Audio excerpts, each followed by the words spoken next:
Halo guys, Assalamualaikum warahmatullahi wabarakatuh.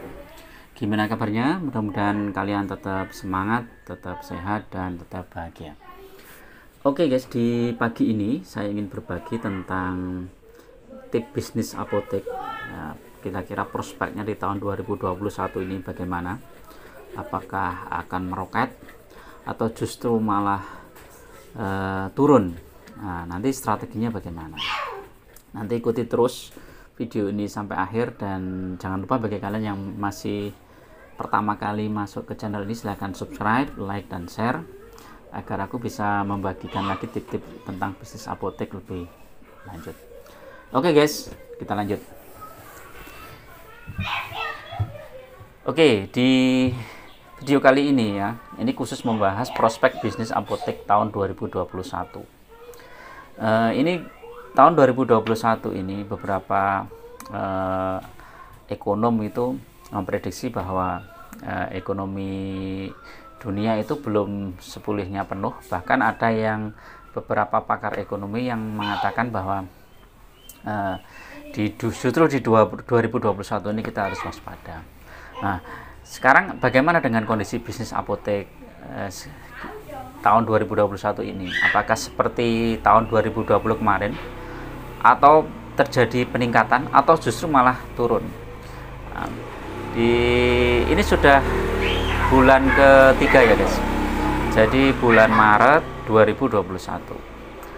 Pada saat Januari 2021, ini kita kilas balik dulu ya. Januari 2021 terjadi peningkatan omset yang cukup signifikan. Jadi mungkin ini disambut gembira oleh teman-teman yang berbisnis di apotek. Apakah ini karena pemulihan ekonomi atau bagaimana? Paling enggak kita merasakan, ini omsetnya naik. Jangan-jangan ini sudah mulai pulih. Tetapi ketika bulan Februari kemarin langsung anjlok, jatuh drastis guys. Nah, ini banyak, terus kemudian teman-teman yang begitu khawatir, wah kok langsung anjlok ya, begitu naik tinggi anjlok.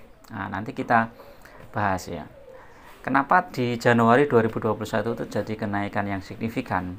Ini ternyata mungkin kaitannya dengan panic buying. Jadi Januari awal itu 2021 itu terjadi semacam ketidakpastian bahwa virus corona ini ada strain yang baru lah, terus belum bisa teratasi. Nah, ini membuat orang-orang itu begitu khawatir, terus kemudian akhirnya mereka berlomba-lomba membeli ini sebanyak-banyaknya obat-obatan, khususnya vitamin ya. Multivitamin itu sampai meningkat drastis tahun bulan Januari. Nah, ketika Februari pemerintah sudah memastikan bahwa vaksin sudah mulai bisa didistribusikan di seluruh pelosok, terutama yang kota-kota besar dulu. Terus kemudian tenaga kesehatan sudah mulai divaksin. Terus berita-berita positif dari luar negeri termasuk virus corona sudah mulai melunak dan lain-lain.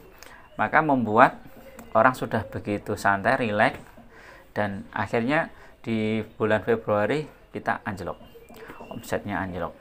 Nah, ini bisa jadi juga karena memang masyarakat sudah mulai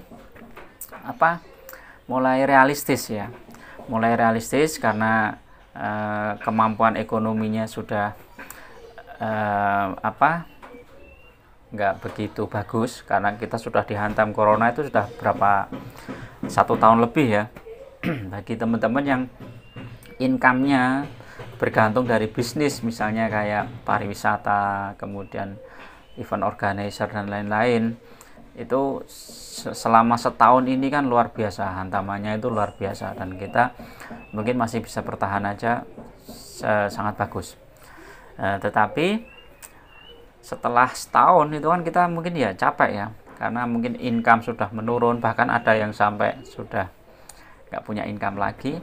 Maka mereka akan membelanjakan uangnya itu berhati-hati, khususnya untuk barang-barang yang tidak terlalu mendesak. Nah, di bulan Februari turun omset apotek, kemudian di bulan Maret biasanya kan kalau normal ya, normal nggak ada isu apa-apa, itu biasanya kalau Januari naik, Februari turun, Maret itu naik, biasanya seperti itu. Ini enggak, Januari masih naik toh, kemudian Februari turun, Maret turun. Nah, nanti kita lihat April itu bagaimana. Kalau April juga turun, ini hati-hati. Jadi bagi teman-teman yang punya bisnis apotek, ini sudah siaga satu. Jadi siaga satu, artinya apa ya? Siapkan cash atau dana cadangan untuk membackup bisnis kalian kalau bisnis kalian tidak mau tutup. Artinya apa dana cadangan itu? Untuk membackup biaya operasional. Jadi biaya operasional, kalau bisnis itu tidak bisa membackup biaya operasional, maka otomatis bisnisnya akan tutup. Nah, biaya operasional yang bisa kita backup sampai berapa? Sampai kira-kira kita mampu.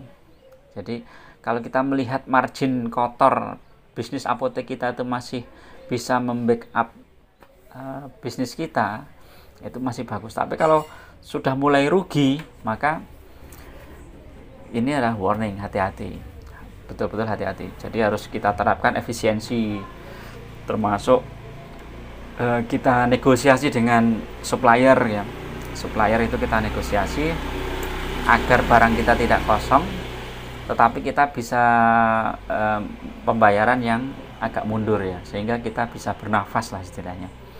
Jadi itu penting kita lakukan. Terus gaji karyawan kalau bisa usahakan tetap. Kalau misalnya kita tidak bisa membackup gaji karyawan secara tetap, ya sudah, kita kasih tahu karyawan bahwa untuk saat ini kondisi yang mungkin sulit ini, mungkin gaji karyawan tidak full, bisa dipotong lah 10% atau berapa, atau jam kerjanya kita buat berkurang. Jadi shiftnya biasanya 2 diganti 1 orang gitu aja. Jadi ini salah satu efisiensi. Jadi kalian amati itu. Nanti kalian lihat di bulan Maret ini ya. Kalau Maret ini turun, jadi kalian lihat ini tanggal berapa? Misalnya sekarang tanggal 7 ya, 7 atau 8 ya. Sampai dengan tanggal 7 lah istilahnya. Sampai dengan tanggal 7 omset kalian itu dibandingkan dengan bulan yang lalu sampai dengan tanggal 7 itu turun apa naik? Atau stagnan. Kalau turun, ya berarti kalian harus hati-hati. Nah, nanti akan dilihat imbasnya di bulan berikutnya, yaitu bulan April. Bulan April itu naik apa turun. Jadi itu. Terus selain itu juga bulan-bulan seperti ini itu kan banyak orang yang anak-anaknya masuk sekolah ya. Masuk sekolah, jadi ada biaya-biaya yang lain-lain untuk biaya masuk sekolah, kemudian seragam lah, apalah, biaya masuk itu ada sekarang kan.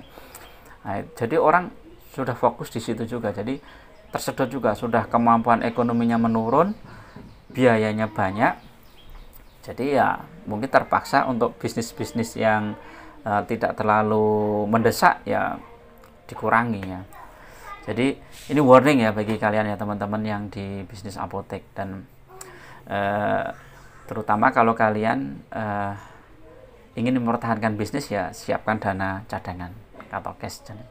Nah, di video-video saya sebelumnya saya kan sudah pernah berbagi ya bagaimana cara mempersiapkan dana cadangan, yaitu salah satunya adalah dengan menabung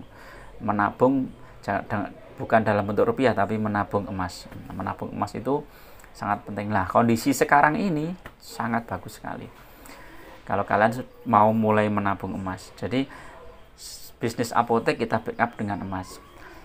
Idealnya ya satu bisnis itu kita backup dengan emas minimal ya 50 gram lah. Jadi pada saat kondisi yang sulit kita masih bisa menjual emasnya. Nah, sekarang kan kondisi harga emas pun kan turun drastis juga.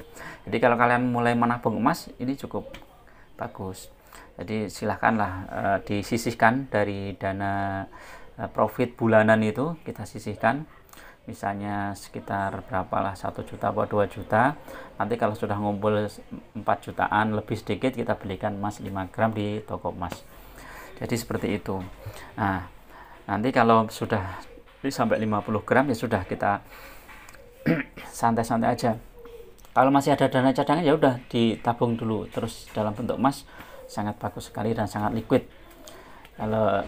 Kalau misalnya kalian punya dana berlebih untuk beli properti ya nggak masalah, tapi emas itu tetap harus punya, Karena dalam kondisi krisis kita yang paling berharga itu ya emas.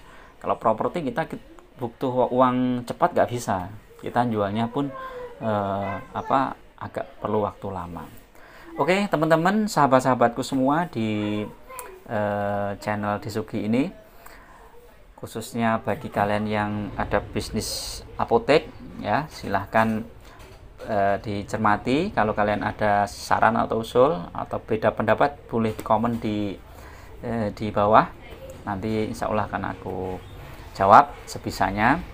Dan mudah-mudahan kalian tetap semangat, tetap sehat, tetap jaga kondisi, dan berhati-hati dalam mengelola bisnis apotek di tahun 2021 ini. Jangan terlalu ambisius, tetapi kita bermainnya itu aman aja. Ibarat main sepak bola itu kita